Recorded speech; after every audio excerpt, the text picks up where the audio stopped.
Pamemeke umano ng incorporation papers at paggamit ng pangalan ng ilang tao na wala namang kinalaman sa Pogo ang ilan daw sa ginagawang modus ng Pogo sa bansa.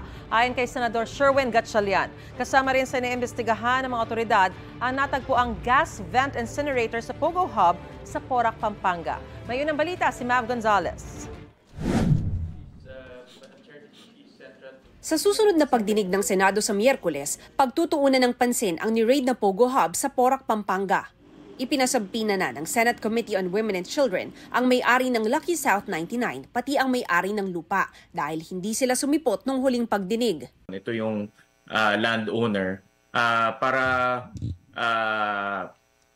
sumagot at magbigay ng paliwanag kung bakit sa loob ng compound nila merong ganitong mga torture at pangyayari. Ayon kay Senador Sherwin Gatchalian, nakikita niyang modus ng mga Pogo ang pamemeke ng incorporation papers kaya hindi matuntun minsan ang mga totoong may-ari.